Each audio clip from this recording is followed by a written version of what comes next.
Hey everyone, this is Dolce.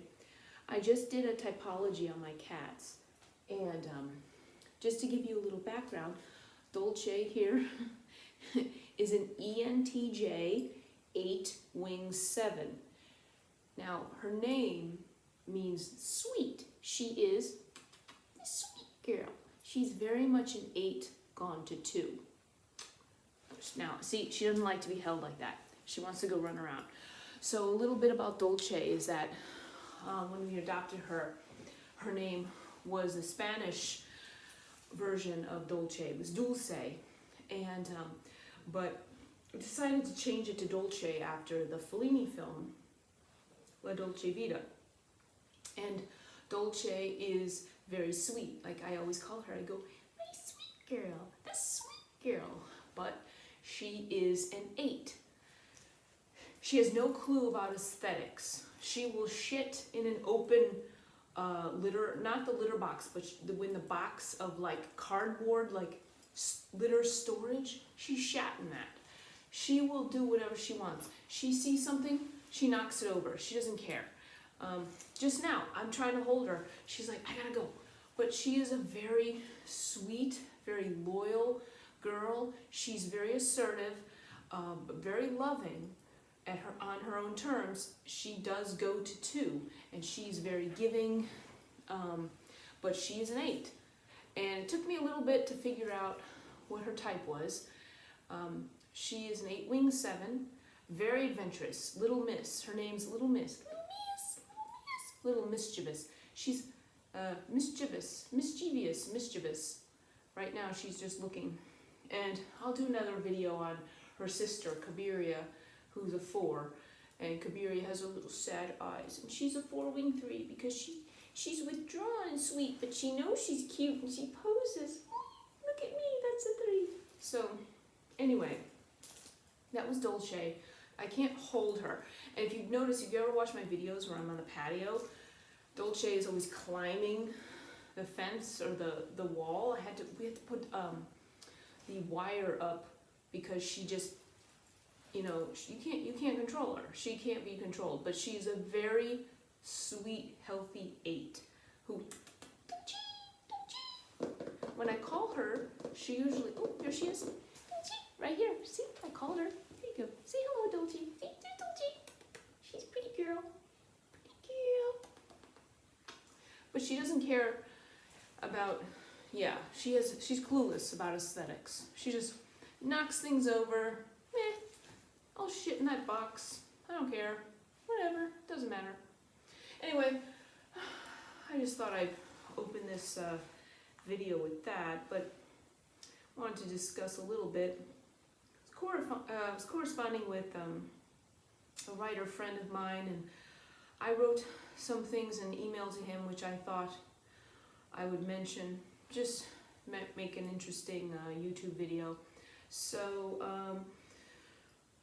one of the things is within my writing, if anyone who's familiar with my work, is that I often utilize other cultures within my work. I'm not just like, oh, I'm just going to write about me, living in this time, doing this, and sitting here and doing that.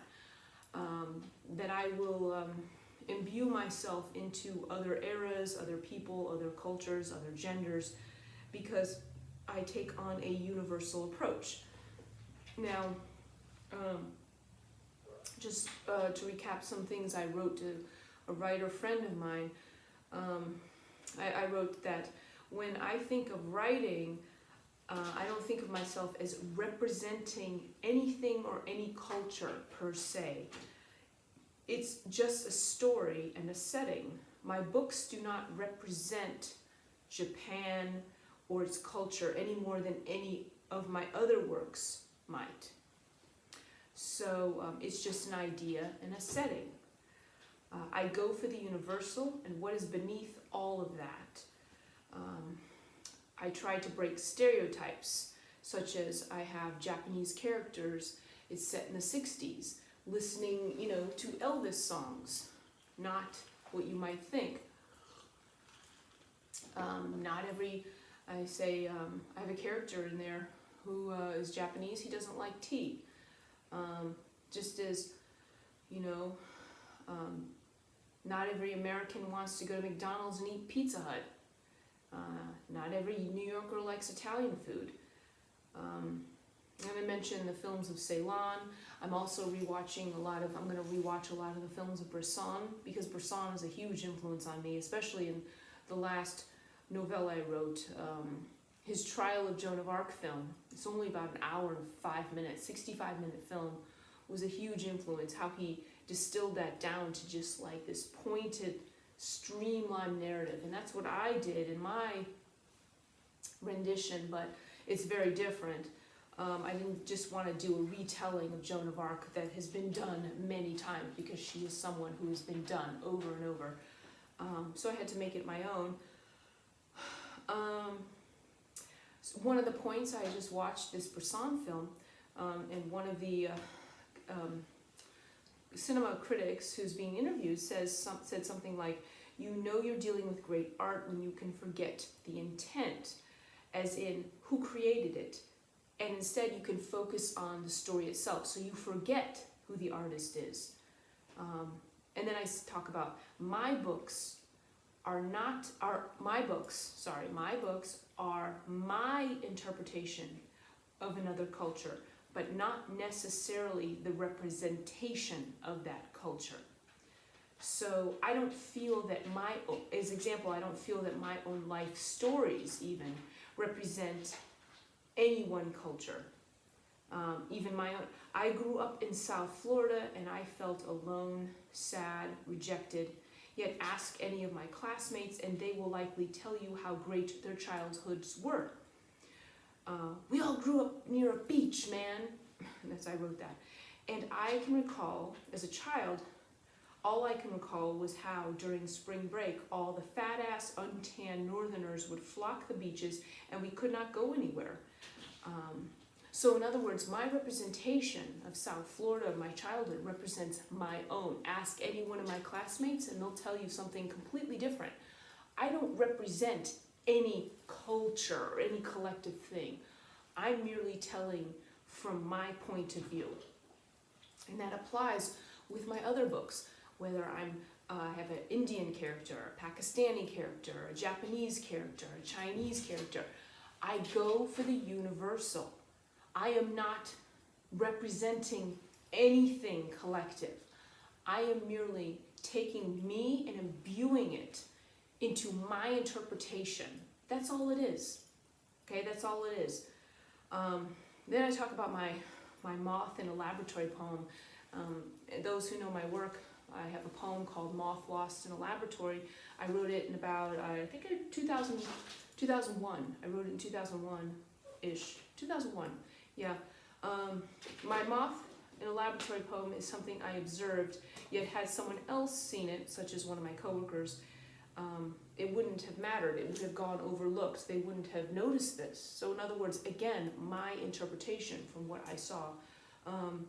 This was a poem, by the way, that at the time I wrote it, I had no idea would become a classic of mine, meaning it's a poem that those who have read my poetry continually reference and refer to because it's a villanelle. And when I wrote it, I was actually really intimidated because I was like, can I write a villanelle? And now, it's argued by this small collective circle that I certainly outdid Dylan Thomas's famous villanelle, Do Not Go Gentle into the Good Night, which is actually, I used that poem to help me write my own. So I give Thomas his full credit, and I thank him for that. And then I go on to say, you is who you are, the only person who has ever lived on this planet, and only you can express what it is you experience, that no one else in the world has experienced exactly what you have. Only you can distill those experiences into something, into cultural this or that, into something more meaningful. An example, when I sit and watch Tokyo Story, I don't sit here and say, oh, this is what life is like in Tokyo. No, I mean, it's told through that perspective, but the ideas behind it, the loneliness of the characters, the selfishness of them, the dealing of death is universal. It could be any culture that is dealing with. And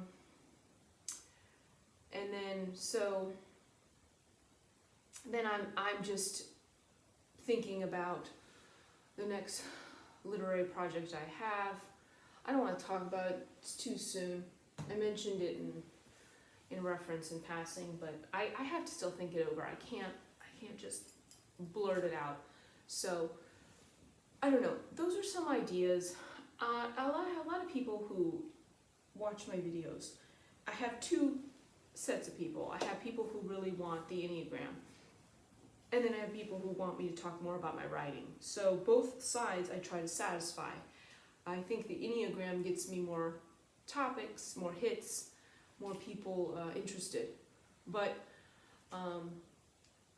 I have a lot of people who are like, can you talk more about your writing process and what you think? So I'm trying to walk that line there.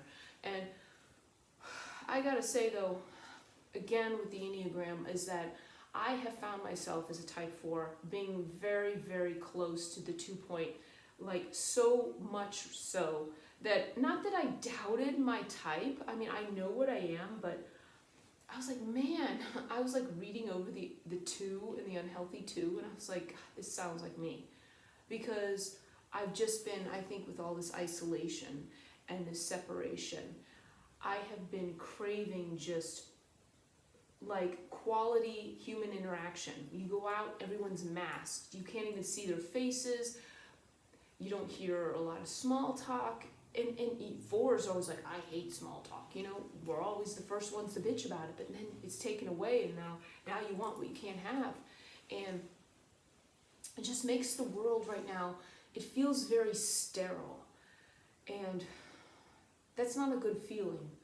So, you know, I've been craving items of comfort, be it self-preservation things, food or drink or tea. I buy a lot of tea. I love my tea. But also just returning to the past, the 90s. I bought a Depeche Mode calendar.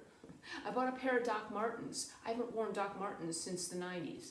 Like, I'm like going back to this. I'm listening to Elliott Smith again. I haven't listened to Elliott Smith since the late 90s. Just Jeff Buckley, even. It's really weird. It's like I'm just craving the past and nostalgia. I want to watch It's a Wonderful Life. I want to watch Frank Capra films. I want to watch, you know, holiday films, something comforting. I've talked about how on the Criterion Channel, I reach for the selection of films called Saturday Matinees. They're childlike perspectives that are I find very comforting. I spent Thanksgiving weekend watching a number of films that were Hollywood classics, and by Hollywood classics I mean like from the 1930s, 40s, you know, old Hollywood black and white films. I watched a Western by William Wyler. All of these are comforting. It's all set in the past, and it's no threat to me now, and I don't know what the hell it is. Since I started the Criterion Channel, like whatever, 2 years ago when I signed up for it, I can't remember when, I love Westerns now. It's bizarre. It's like, I just want to go out west to West Texas, and I want to go on a ranch with some cattle, and I just want to be out in the open spaces, and yeah, and just ride horses. You know, I don't know. It's just, I don't know. I got my boots and my jacket here. You know, I don't know. It's living in a lot of that fantasy. So those were some thoughts. I know it's not too much. I'm just trying to give a little bit what I can. It's been hard. I'm looking forward to the holidays coming up. I'll have more videos. I plan to rewatch some old films that are comforting, but I really am going to plan to rewatch some Bresson films. I think really, I feel like he's such a core part of me in terms of an influence. Just like the Japanese writers have been, you know, Tanizaki and Kawabata, but as far as film, obviously, you know, the main Tarkovsky and Bresson, of course, but Bergman, of course, but Bresson, just with his themes, have really, how he distills everything down to sort of a seeming simplicity, yet it's not. It's not simple, but it's a seeming simplicity, something like A Man Escaped, or a Pickpocket, or just Trial of Joan of Arc, and you can see how much drier influence him. Anyway, I don't want to go too long. Oh, there's Dolce, my 8-wing 7. Let me see. Here she is. Pretty girl. She's a pretty girl. Dolce, ENTJ, 8-wing 7. Very healthy though, at 2. Loving, very sweet. She's a sweet girl.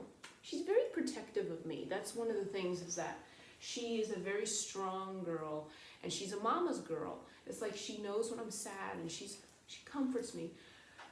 I'll do another video on Kabiria, who's a 4. Kabiria is a little more vulnerable. She's my baby. She needs to be protected, whereas Dolce doesn't. Dolce is the protector, and Kabiria needs to be, oh, you're my baby. So anyway, it's just interesting. Love to type my cats. And that's all I got. So thank you for listening.